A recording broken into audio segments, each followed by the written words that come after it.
All right, good evening. We are PS. This is The Last of Us, a show where we discuss the HBO series The Last of Us.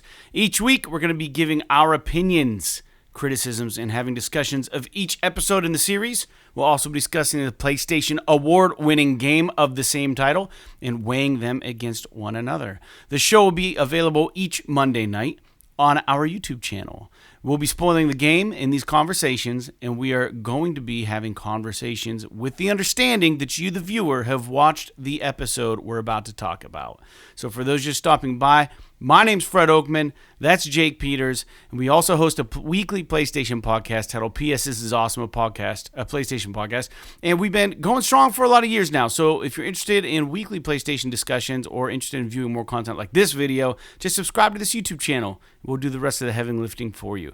And last, we do have a Patreon for our PlayStation podcast, so if you like this content or you like that content, for $1 a month, we'll give you a shout out on the show, and we'll also mail you one of these sweet baby PS This Is Awesome PlayStation podcast stickers, and we'll give you a shout out. Is go to patreon.com/PS This Is Awesome, and your $1 a month patronage goes a long ways in helping us just sustain the cost of doing the show. With that out of the way, Jake, we're moving right along in this story, aren't we? This is episode 2 of The Last of Us, HBO. I think there's 9 total, so 2 of 9. Yeah. I'm pretty, I think I'm, like, the first episode, you want to make sure it's not a fluke, that it's going to be decent, you know what I mean? Like, yeah, maybe the first one's just, like, really good or whatever, good enough to, like, just win over people, and then we can just feed them a bunch of bullshit after that, right? Maybe that was, like, part of me is always really skeptical, and we talked about this in the last episode, if the listeners want to listen to it, just about video game movies in general, or adaptations about video games, and, man, they're staying pretty damn faithful to this story. And the scenery, I just can't believe. Yeah. I don't know. The second episode was also good. It seemed like it flew by, which is really interesting. I don't know if it's just because it was a little shorter than the first one, but it was still an hour long. Yeah. I think part of it has to do with these openings, which I actually really like what they're doing. At least I don't know if they're going to continue this trend of like going back in time for the first few minutes and then going forward in time for the rest of it. Yeah. But they show the beginning of this episode. They reference it in the opening of the first episode about how something happened in Jakarta and Indonesia and all this stuff. Mm-hmm. And so at the beginning of this episode takes place in Indonesia, where they seemingly find one of the first infected, and there's this, professor of mycology or whatever who does like almost like a little, I don't know if autopsy is the right word on this supposedly weird dead person, and it's pretty fucking wild, to be honest with you. Dude. And she's like, there's just like this whole sequence where she is looking at it and she's like kind of blown away by it, and then when she pulls the what is it? What do they call it? Like the tendril or fungus or something or whatever out of the mic. It's whatever her profession is. It's like what it is. It's like the part of the fungus that's like the tendrils that everything is connected by. She like pulls a bit of them out of the fucking dead person's mouth, and they start moving, and she like drops it and freaks out. Dude, it's like that was so nasty. Like even though it's and then like, whenever the military guy asked her to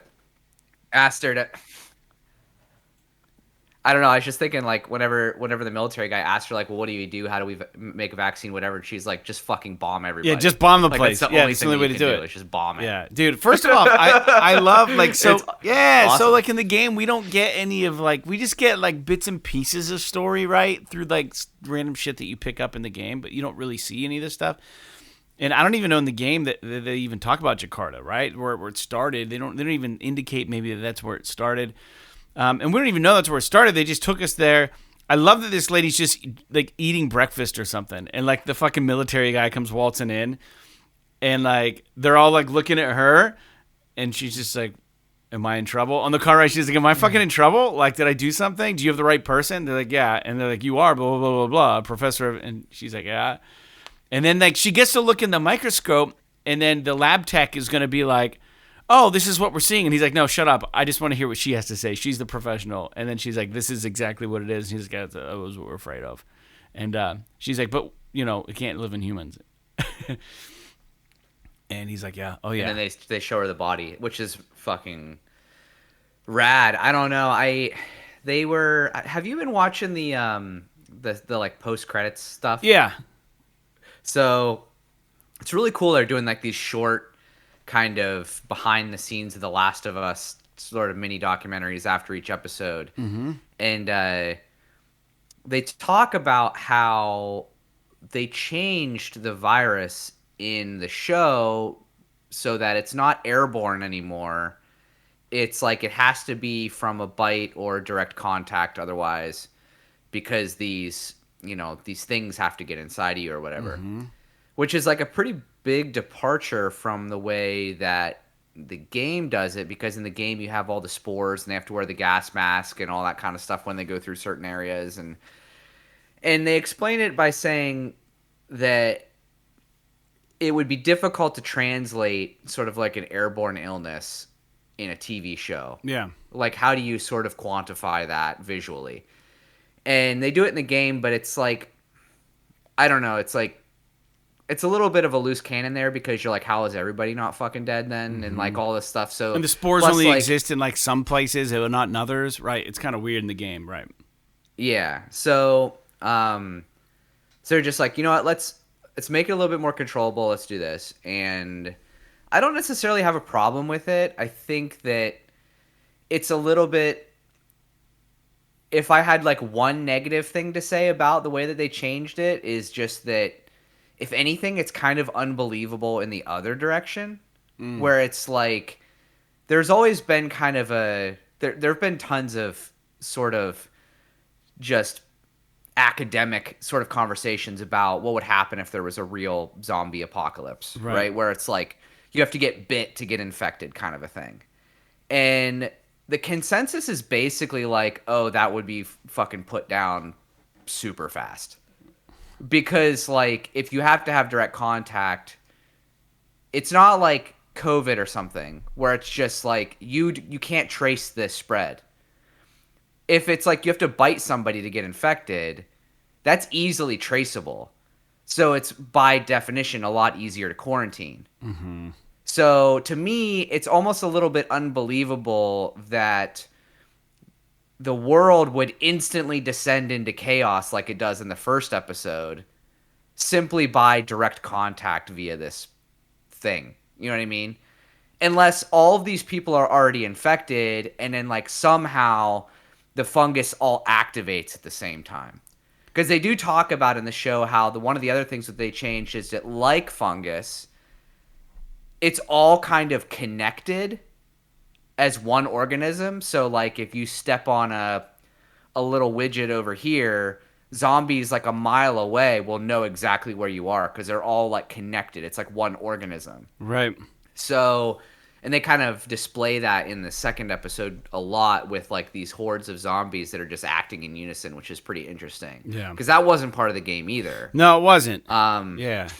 But I will say. So I don't know. I mean. Yeah, go ahead. But I was just going to say, that's like a minor quirk, and I can suspend my disbelief pretty easily on that. I mean, just like you can with the whole show. I mean, there's no such thing as zombies, but it's just one of those things, you know? Yeah. But, I mean, aside from that, the second episode is awesome.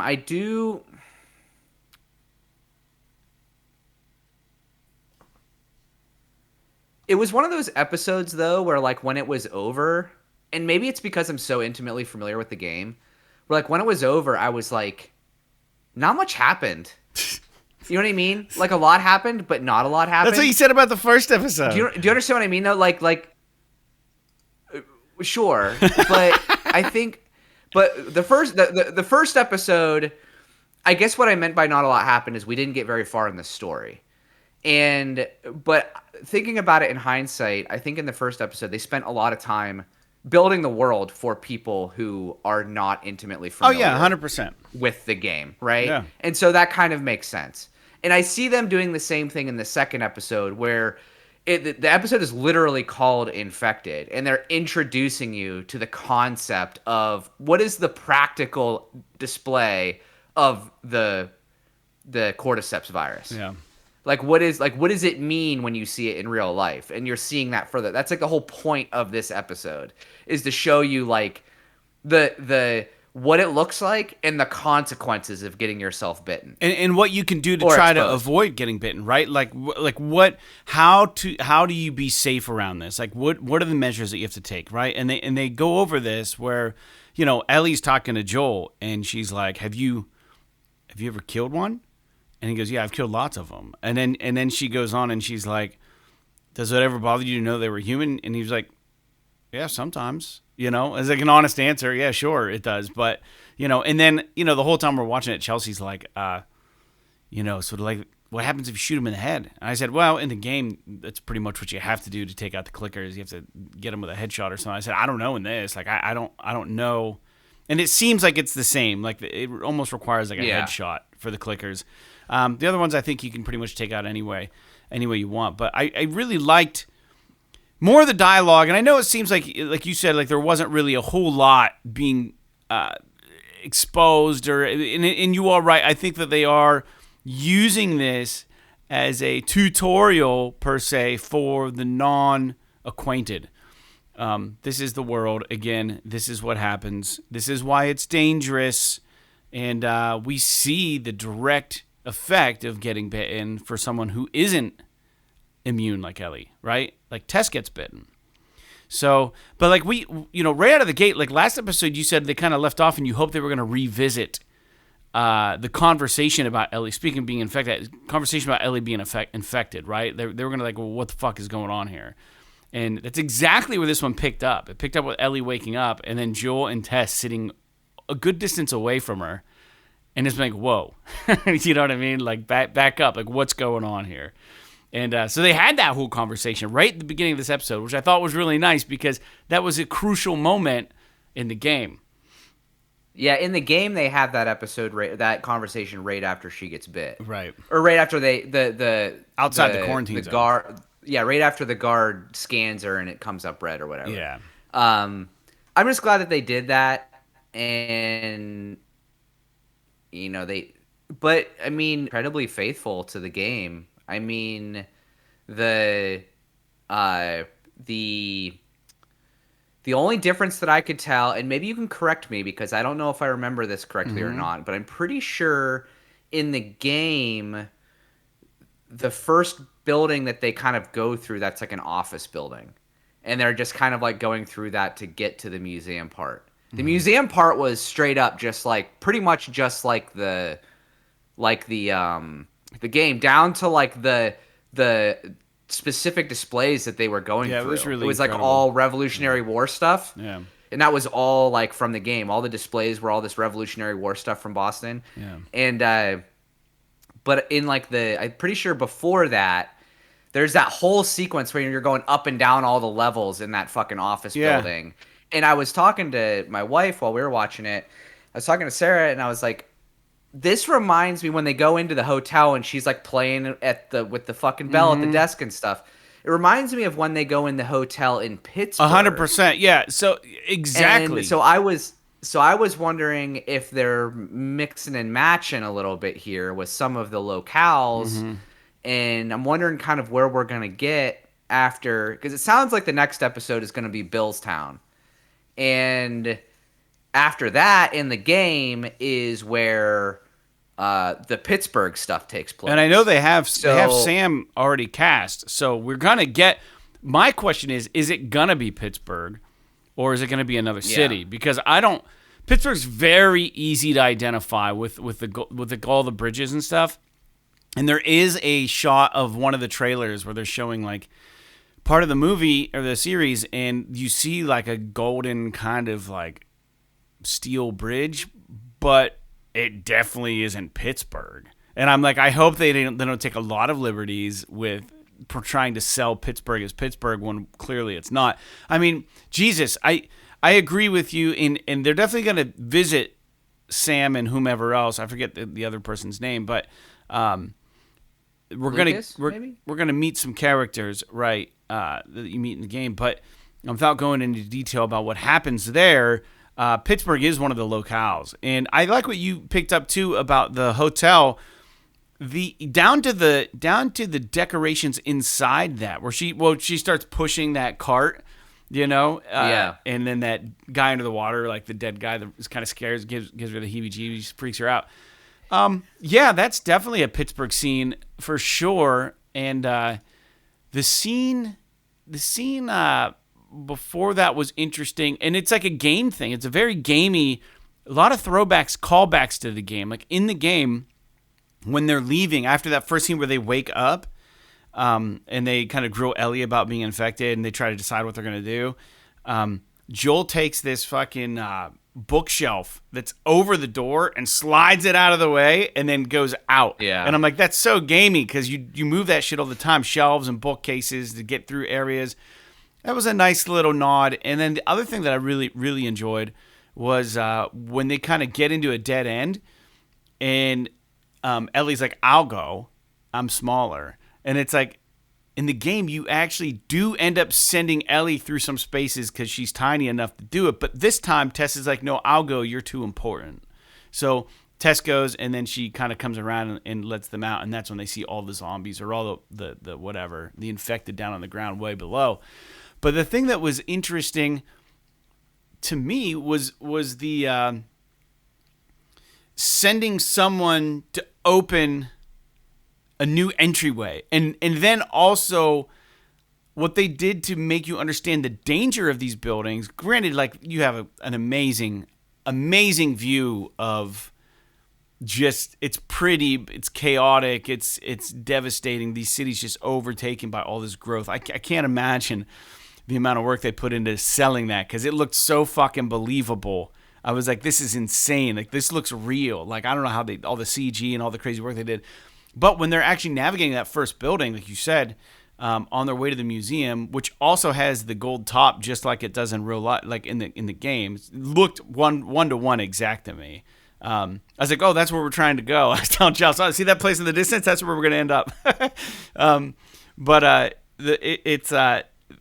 They make sure to translate or to explain to the viewer that these buildings definitely aren't up to code and they're dangerous, right? Shit can fall out under your feet. Shit can fall and hit you. There's going to be rubble to crawl through. Like, in and of itself, just traversing is dangerous in this game. And I like that the thing Ellie was like, oh, I thought, everything we've heard from the quarantine, like, there's going to be all kinds of, clickers and everything all over the place, infected trying to get you. And she's like, this is actually pretty decent. And they're just like walking on that bridge. So I don't know. It's cool, man. Yeah, I don't know. I appreciate how true to form everything is, and I guess the next thing I guess we could talk about is just, this is the first time you see the clickers in the show. Yeah, and what first they actually encounter. are gonna look like. And it's pretty spot on the way that they kind of portrayed that whole scene, with like how they're doing everything possible to try and be quiet, and Joel's like silently kind of signing to Ellie that they can't see, they can only hear, so be quiet and everything. Right. And then when the shit kind of hits the fan and they're being chased around, like, it's very reminiscent of the game where Joel's like shooting at them and they're like not dying, because the clickers are really hard to kill in the game. You've got to like unload a lot of ammo and specifically try and get as many headshots as you can. Yeah. And it's really chaotic, and Ellie and Joel are kind of like splitting up but like staying together at the same time. Ellie's trying to hide and Joel's trying to shoot and run and hide, right? Yeah. Shoot and run, and he's like throwing he like throws a statue into a display case to like try and distract the clicker with noise. And like when it happens, like the clicker stops and he's able to like silently reload his gun while the clicker's kind of hanging out there looking around. And it's very well done. And they said in the closing kind of little sneak peek thing about how they got actors who were fans of the game and kind of knew how to properly portray the clickers Studied the to movements. to play them when they did it, and I think that they did a really good job. Yeah. There's a couple of times where it looked the movements, especially when they were running, the movements looked a little too human, if that makes sense to you. Yeah. Compared to like what they looked like in the game, but that's being nitpicky because like it would be really hard for an actor to kind of move in the way that they do in the video game because it's not like a real It's not person even human. making Yeah, right. those movements, you know. So, but I think all things considered, it's all very impressive what they were able to come up with, and They're scary, I don't dude. know. Yeah, and that whole kind of like I don't know what did you have any opinions really on the clickers? And Yeah, I like that it's prosthetics, and I like that it's not CG. I love Yeah. that about it. I love that they did the legwork and they actually put people in suits to do this. And that, you know, if they were CG and done poorly, could you imagine how annoying that would be? Oh, here's this clicker and it's fake. Like they have a sense of realism to them, and I love that about it. And the other thing that I really liked about it was that, again, I was just going to bring this up. I did do some notes. We're just kind of jumping around on them, but there's a scene where Ellie, you know, there's definitely some scenes where Ellie or Bella Ramsey is very much acting the part of like a 14-year-old girl, right? Like Joel's like, just don't turn on us, and she does that thing and just fucking with him. And then there's the scene where like Joel's like, when they're getting ready to go in there, she goes, "Can I have a gun?" And he's like, "No." And at one point she goes, "Fine, I'll just throw my sandwich at it," or something, like some stupid quip like that. And but then they go in, and he's trying to explain to her, "You follow what we do. Like you don't know what you're doing. Stay behind us. You know, we're gonna get through this." And then when they do get to the clicker, he's like, the part of him I think is like, Ellie's gonna fuck this up because she's a kid and she's not taking the shit serious enough. And he's like, silent is not quiet. Like you must be silent. Like he's like stressing, like not a fucking peep, like no noise, you know. And like just trying to stress that to her. So I really liked that, where like he's almost right there. You kind of feel like he's like, you know, I don't want to say turning into a father figure already, but I mean, we only have 9 episodes and we're 2 in already. So you're going to see their bond.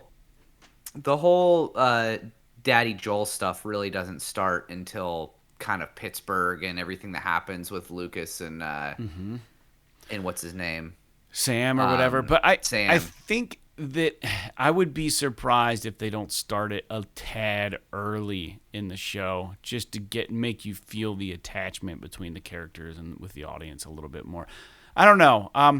But I could see it going either way. But I think it was interesting just seeing them play off one another, you know, with her being a goofball, them not giving her a gun, and then her doing that little thing with the switchblade, flipping it, and he goes, "Oh, it's a nice trick," or something. She goes, "Yeah, I learned it in the carnival." Just being a fucking, you know, 14-year-old wisecrack person, and which is what she is in the game for the most part. She's just always like sarcastic and like likable, though, in a way. So yeah, that's all I really had to say about the clickers and that stuff with them in that scene. I think they handled themselves fairly well. It was fun to watch, and it definitely brought back memories of playing the game in those scenes. And I remember just hiding behind like desks and bookshelves and just crouching. And like the one thing I liked, and then we'll go to the next point, was that I liked that when you touched on this a little bit, but when you fight the clickers in the game, part of the tactic is like attacking, running, and trying to get real quiet so they lose you. And that definitely happens in this first altercation. Like Joel's able to fire off a couple shots, and then he runs, and he's like backed up, kind of like against a wall, and Ellie's on her, you know, her hands and knees under a desk, and it gets kind of quiet again. And they're like, you can tell they're kind of looking, you know. And I'm like, oh, that's kind of rad. Like, so they show him shoot off a couple rounds and still kind of get to what feels like, despite its kind of intimidating situation or the level of danger, the threat is still very real, but they find themselves in a situation where they kind of rest and regroup before they try to figure out how to tackle them again. And that was kind of nice. It felt like gameplay, but not cheesy. Yeah, it's so weird that this... Now, maybe it's just because they're following the game so honestly, but it is kind of bizarre how much of what they're doing with the show is kind of mirroring the way that you play the game. Like it's very it's very strange that they're shooting it that way, and I think it's kind of the mark of having the original creator on as because Neil Druckmann directed this episode. Oh, I didn't know that. That's awesome. Yeah, Neil Druckmann directed this episode, so you can tell, and maybe he did that as like maybe he wanted to get his feet wet directing something, other than a video game. Yeah. But I kind of wonder if it's like they're like, okay, this episode is going to be the first this would be like the first real sort of like zombie battle scene in the video game. Like, how do we portray that on screen? And so Neil just took the reins and he's like, here's how it goes, to kind of like guide the rest of the series. You know what I mean? It's like this is how we would show it in the video game, and you can almost imagine watching the show controlling those characters with a controller. Yeah. And not in like a super cheesy way. It doesn't feel I don't like know if lip service or anything, right? It doesn't... No, like I don't know if you ever saw there was a Doom movie with Dwayne The Rock Johnson in it. I don't know if you ever saw it. It's fucking terrible. Yeah. But there is this scene where the one character goes bananas and starts like just running around shooting everybody. Sorry about that. Yeah. And it goes in like the camera goes into this first person view with like the gun in front of him, like you're literally playing a video game. And it's not like that. It's not fucking cheesy and hokey and shitty looking. This looks just like for someone who's never played a game, it's not going to look foreign to them. Yeah. But having played the game, you're like, oh, this feels right. This feels like the game. And I think that's what's really impressive, is that they were able to make a good TV show while also make it feel right to the people that have played the video game. Yeah, and I think a big issue with a lot of adaptations of video games, or even series like G.I. Joe, I've talked about that on the PlayStation podcast, but like these directors, and I'm not talking about this show, but like directors often want to put their own spin on things. And they want to be like, oh, well, we should do this instead, because now I can claim a little bit of artistic freedom. And, when you have something as award-winning as the game The Last of Us, it's not necessary to change much. And if anything, they're doing a fantastic job of just providing more of it. It feels like bonus content to anyone who's played the game. It just feels like bonus. Like, you're seeing new things, you're seeing more experience, you're getting a little bit of back history on some of these people, and like you're getting some dialogue between them that you wouldn't have gotten in the game, and it's not done in a fashion to derail the trajectory of this important story they're telling.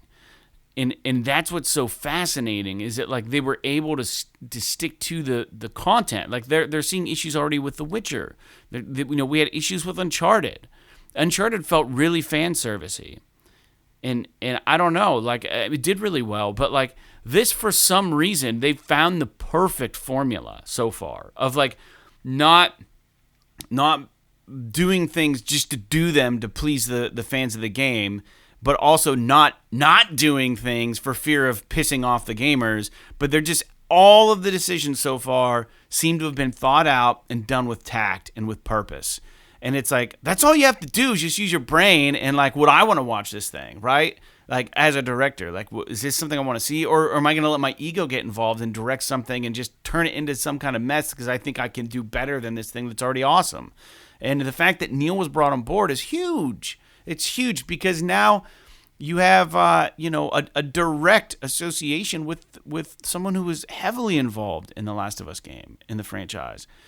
and their heart is in it. And I think as long as you have a captain on the ship like that, they're going to be able to direct this thing and make sure that it doesn't get too out of hand. And you know, I'm not trying to take away anything from Craig Mazin, the director of The Last of Us, the main dude doing it all, but I love everything about it right now, and it's crazy because I did not really think that we would get a show so faithful to the game, but also in a way that doesn't seem like the director's like just doing it to appease the gamers, right? And clearly the show's doing well. Like, people are really enjoying it. You know, you put your ear to the ground, you can get online and hear the responses to this. And it's not just gamers that are excited. Like, there are other people who have never seen the show who are like, or played the game, or just, wow, this is really engaging and cool. I don't know. I think they've done really good with this in general. But I wanted to talk about one other thing. I talked about moving shelves and stuff to open doors as a call out to gameplay. There's a scene where Ellie just walks across these 2x4s like, between the roofs of these buildings, and someone didn't someone say just like I don't know, I can't recall. I only watched the episode once, but it said something like oh, you're afraid to do that, but you can do this, you know, or something like that. And she's like, yeah, all you got to do is just walk straight or something. It's just a two. No, she said something along the lines. She said something along the lines of like, this is wood or something. That was scary. This is wood. Yeah. or it was something like that. But yeah. Yeah. I really like that. And you do that in the game. You don't necessarily do that in the game right there, but that is a thing. You grab these ladders and these planks of wood and you throw them down and you traverse that way. And it's so interesting. And they leave it a little bit up to your imagination now that wood was already there. Is that maybe, you know, Joel and Tess have been on the outskirts. Maybe this is one of their paths because, you know, they talk about when they see all those infected, when they step out, all those infected, they're looking down over the street. She goes, well, you know, they come here, people come here for shelter, and then they get taken, and then it's growing. And Ellie's like, oh, so that means that the long way's not possible anymore, which means they got to take like the dangerous way. And it's just so Joel and Tess have these routes, and I like just a little bit of building out like that. It's nice to know that you're getting little bits and pieces of these characters' backstories that you weren't offered in the game that makes it feel tied to it in an indirect way, but also direct. It's a really weird way to feel about something. I've never felt this way about an adaptation of anything. Like, this is exactly what people want. And you never get that from Hollywood. You never get the adaptations that you want. I never got a single G.I. Joe movie that I wanted, and I'm a big fan, and most of the fans have not. I think the Marvel X-Men stuff did okay. You know, as far as the Marvel Universe, I think people are pretty much happy with that. So those out of this conversation, but we've talked earlier, most of the video game stuff, a lot of the other adaptations that we get are just garbage. They just are, and they don't feel... They don't feel natural when you watch them. They just feel forced, and they feel it's uncomfortable to watch them because you could, like, whoever directed it, whoever threw all this money in it, had no idea what the source content meant or how it worked or why it worked. And you know, we're seeing a bit of this with The Witcher right now, and I just veering so far from the stories in the books, and it's just like, man, they're taking a lot of liberties. And you know, you have a fucking series that's you know, really beloved. You don't have to change it. You know, you have the license to do it. Just fucking do it and put it in this new medium and maybe add a little, pepper in some information like they're doing with this. And it's just a really weird way to watch something that feels so close to the game that isn't. Like, it's really bizarre. It makes me feel weird. I don't know, man. Like, you watch it and I almost feel like I should have a controller in my hands. It's really impressive, to be honest with you. I didn't have any real expectations other than I thought that it would be serviceable. Yeah. I thought it would be better than the Uncharted movie, but I didn't think it would be as good as it is. Yeah. So I'm really happy with what I've seen so far. The only scene that we haven't talked about yet is that fucking scene at the end, which is where Tess dies. Yeah, I want to talk about that. So, yeah. like, we're talking about the scene where Tess like fucking makes out with the zombie. So And weird. and I was just like, this is pure shock value because this like there's no reason for her to let that. Dude, zombie I have do a this to theory. her. I have a theory I want to throw out there, but you go ahead and talk about it, but I've got a fucking theory. It's good. So like to me, I'm like, okay, well, I get that they're trying to show how the stuff spreads with this like this like these like little fucking fibers or whatever. But like this zombie walks up to Tess and just like tongues her with this shit. And she just like stands And takes there it. and takes it while she's trying to fucking light this lighter. And I'm just like, the only thing I could think of is that like, oh, she doesn't want to move because she's afraid that she won't be able to get the lighter lit if she moves. And the things will just attack her or whatever. I've got a great theory on this, and it clicked right when it was happening. And I'm like, that's exactly I think what they're doing. Then give me because to me it's like this is like the most disgusting scene in the whole fucking show so far. Yeah, it's so fungus stuff coming out of people's mouths. It's so unnerving. But it's like Resident Evil shit. It's and it's not something that ever happens in the video game. So you could tell that it's pure like visual kind of shock value for the audience. And I'm not saying that in a negative way. I'm just saying that it's something that they added as part of the TV show. So what I want to what's your little theory? Yeah, it's I think it's more. I think there's some ground to stand on here, and I think that this is how smart they were with the show. And you know, if you call back earlier to the show, this episode, they're standing and they're looking at all those infected, right? And they're talking about how people will go in there for shelter. And then they'll get bit, but the horde it just keeps growing. They talk about tendrils, and they talk about how like you can step on a tendril if it's. At one point, Joel like hits one, and he's like, "Oh, it's dry, it's dried out. That means that chances are it's all empty in here. You know what I mean? Like everyone's probably dead." So these tendrils, you got to realize that the and this is my pitch that the cordyceps and the fungus, it's a living organism. And it wants to be interconnected with everything. It wants to be interconnected with itself. Tess was already bit, so she already had the fungus in her. And I think when it realized that there were infected around, it paralyzed her to a point where she couldn't move because you see her hand kind of going like this when she's trying to. And I think the fungus inside of her wanted that other infected thing to come at her like that. It wanted to bind with it. And I think that is how it works.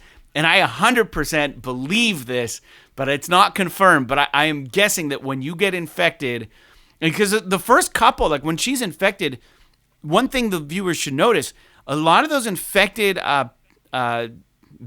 people or whatever just go bolting right past her because they already know she's gone. Like they can sense that she's gone. So they don't even go after her. Yeah.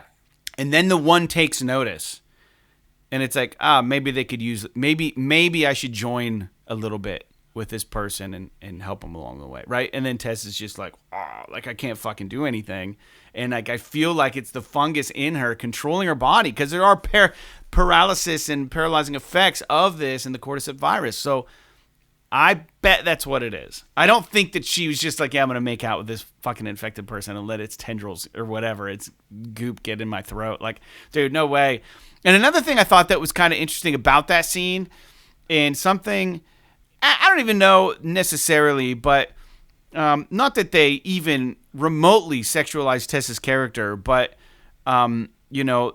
this is not about being vain or anything, right? Like you're not trying to like this isn't like, there are some scenes like in The Walking Dead where like Michonne's like super, super sexy or whatever and stuff. And like they play, I think, onto some of the characters' attractiveness. And I think that this is just a stance like, listen, fuck that. Like this is a story. We're not doing the Hollywood thing, and these people aren't going to be all beautiful people. And this isn't, and like, we're going to gross you out with some shit. You know what I mean? And I love the realism of it. And I think maybe that could have been like an underlying thing. Like, let's just like fucking gross people out so they're not even thinking about anything dirty. I don't know. Yeah. But I think that the fungus is controlling the person. I don't know. It's a pretty interesting theory, and I guess it kind of makes sense, to be honest. But I don't know, man. That was pretty gross. It's really gross, dude. It like I almost wanted to throw up. Like I was like, is this no? I was like, and he starts moving in like he's gonna make out with her. I'm like, what? So that was that. So It was so uncomfortable. that it was different from the game, right? In the game, that scene, she's fighting back Fedra. It's not Yeah. it's not the zombies. She's fighting back the quarantine the people. military group, right? But yeah, I don't know. And they made some comments in the breakdown about why they chose to do that as opposed to Fedra as well, which were kind of interesting. Yeah. But I don't know. It was definitely a very shocking way for them to end the episode. Not only with Tess dying in kind of like a selfless sort of manner, but also like her having to endure that to whatever ends, if it was her, if she had any control over it or not, is I guess Straight up kind getting of a mystery, violated but, by an infected person, man. But because like whenever those people were leaving, she dumped like. See, this is like the type of shit that I have problems with in TV shows. Like I overanalyze everything, Yeah. and like I'm watching it and I'm like, she just dumped a whole fucking box of grenades out on the floor. Like, why didn't she just pick up a grenade? Why is she trying to light this stupid fucking Zippo? Like, if she really wanted to like light the shit off, she should have just grabbed a couple of grenades, pulled the pins, wait till the guy's left, and then dropped the bitch on the ground like every action movie ever made. But Like she that scene in decided Terminator where the guy's holding the grenade and he's like the one of the creators of like the AI or something, and he's like, and he's making that noise because he's dying, and then he's like, Yeah. and then it blows up because that was his intent, was to hold on as long as he could. And that's what you do, right? You pull the pin, you hold on to the grenade, and you just wait. You just wait for it. But yeah, she had a lighter. That was weird. That's a good point. Yeah, that's kind of cheap, but it worked. It worked. It gave Joel and Ellie enough time to get out. I mean, it makes good TV, right? Yeah. So, That's so funny, dude. but all in all, I thought it was a good episode. Again, I mean, and I'm actually really excited for the next episode because they always do like the previously on and like on the next episode of whatever, and it's like a preview. And the next episode is clearly Billstown, and they show Bill, who's played by Nick Offerman. And the one thing that I'm really interested, it seems like they're going to change shit up with it because Frank is apparently alive Yeah. in the TV show whenever they So that'll go be good. to Billstown, which is if you played the game, it's hinted at that Frank is Bill's lover, right? So But without spoiling the next but he's season. dead in the Yeah, game. right? Without trying to spoil Yeah. anything, we don't know what's going to happen. But maybe they'll drag it out into a couple episodes. Maybe Frank doesn't die. Maybe who knows? But yeah, it'll be curious to see how they play that whole sequence out. And one of the things I am curious about too is like when is going to be the first time Joel is like backed into a corner and a fucking brick comes flying out of nowhere and hits a zombie, and like Ellie's just like hanging out in the corner throwing bricks at bad guys because like it's gonna happen. it's going to be at a some sandwich point. the Like, first time. It's going to be a big joke. it'd be a sandwich, or she like I think in Pittsburgh in the game is the first time when she like jumps on the back of a bandit with her helps knife him. and starts like stabbing him or whatever. Like it gets. I'm curious how they'll develop her character into the sort of Survivor little badass that is. she is. right. Yeah. Yeah, So man. I don't but know. so far, so good. Yeah, so we don't need to talk much more, but this is our PS. This is The Last of Us review for last night's episode. If you're watching this and you didn't catch up on the last one, we have another one out for episode 1. This is for episode 2, obviously titled Infected, and we appreciate you guys tuning in. We'd like to share our opinions about it and kind of walk through, maybe not in the order that it happened in the show, but we like to kind of talk about, just have an open discussion about the different things that we that we liked, or maybe things we didn't like. But so far, I think the general consensus is that we've enjoyed this so far, and it's been a very welcomed addition to my Sunday evenings watching this. So I just I hope that they keep this trajectory, and I am excited to see Billstown next week, and I'm really curious to see if we get a flashback, which is what I think we're going to get, of Joel meeting Bill for the first time, and Joel's in like some sort of like pit trap or something. I hope that we see how their relationship has been fostered and nurtured over the years of him being a mule or a runner or whatever he does, and knowing Bill and how that relationship came to be, because we don't really get that in the game. So I bet you we see some of that. Yeah, it'll be interesting to find out how that all plays out, because you never really know what they're going to do with it, because they have the opportunity, like they did with Sarah in the first episode, to sort of expound upon what we didn't know about the background of the world in the game. Yeah. Like, how did these characters get where they were? Like, what happened in the last 20 years or whatever. Yeah. Yeah. So the one thing that I found interesting, and I was listening to some other content about it that we didn't pick up on in the first episode, was that the infection breaks out in 2003 in the TV show, and in the game it breaks out in 2013. So, and this shows you like sort of the musician in me, but the one thing that this tells me is that they can't use that song from The Last of Us Part 2. Oh. Because that song came out in 2013 right before the fucking outbreak. You know what I'm talking about? The Pearl Jam song. Yeah. That he teaches Ellie on the guitar. But there was a rumor that maybe they had found a demo tape or something. Like Joel had his hands on a demo tape, or like it was, you know what I mean? There was like something swirling around the internet, like, because it was so close. The argument was even as it is now, that song hadn't been released when the events in The Last of Us Part 2 takes place. But 10 years in the past, I mean, that would have been kind of. But anyway, I mean, I would be willing to suspend my disbelief for something like that, because that song is so iconic for the second game that, like, it's so important to that story in terms of like the relationship between Joel and Ellie. So, man, we're getting ahead of ourselves, but yeah. I know. It's I'm kind of going off on a tangent a little bit. Getting excited. That's a good point, though. Yeah, for sure. I am definitely excited to see how things play out in the next episode. Yeah. And continuing on to see how, because it seems like the first season is gonna close out the first game. So, because they did have some promo material where it was like showing some things, the hospital stuff, which is the end of the first game. So I'm very curious to see how it all kind of pans out. So far, it's a banger. So far, so good.